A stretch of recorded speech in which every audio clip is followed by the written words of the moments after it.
The Neighborhoods of Greater Lauraville, the organization that I work for, is an umbrella group for 6 communities along Harford Road from Parkside to Echodale, Lauraville being one, Waltherson complementing Lauraville on the east side of Harford Road, Morgan Park, an historic African-American middle-class community just to the east side of the Morgan State campus, Moravia, Walther, Beverly Hills, and Arcadia.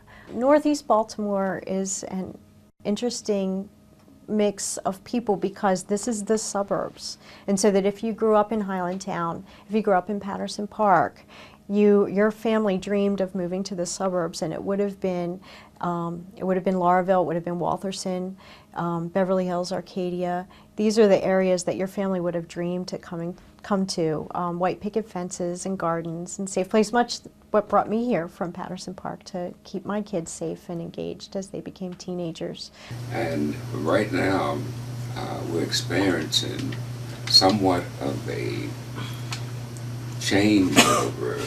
We have, when I came here, there was a majority of senior, well, almost senior citizens, and today there are more senior citizens than there are young people. However, young people are starting to move into the community with more children, and I believe right now we have more children in Morgan Park today than we've had in the past, and this is wonderful. The Northeast area was really considered a white catchment area. There's a lot of history in Baltimore about segregation. Just to give you a quick, general rule of thumb of segregation history in Baltimore. Prior to 1890, prior to the 20th century, the races were not physically segregated by neighborhood. They were segregated by streets, by blocks. They were segregated by the social ethic at the time. They were, and also other type of laws of what African Americans could or could not do. Physical segregation by neighborhood did not really occur until you had the creation of the electric streetcars, a lot of the xenophobia that was being created because of the huge European migrations from Eastern Europe, especially. A lot of Eastern Europeans came to Baltimore.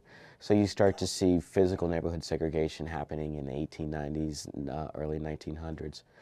Well, the transformation from a rural farm village to a city suburb, a suburban neighborhood built in the city and acts as a city neighborhood, has those political and social connections with with Baltimore City. There was some huge changes occurred. The first of the changes, of course, is very basic city fire and police. That was really important back in 1918 when most of this area became part of the city. In 1994, 1995, there's a Safeway on Harford Road just north of our office. It was a abandoned Baltimore City bus terminal.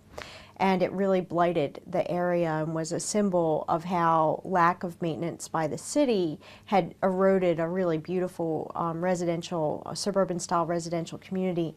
And residents self-organized and contacted Safeway on their own and conducted a commercial analysis of the area and convinced Safeway to purchase the property and put in one of the first supermarkets in the city in several decades.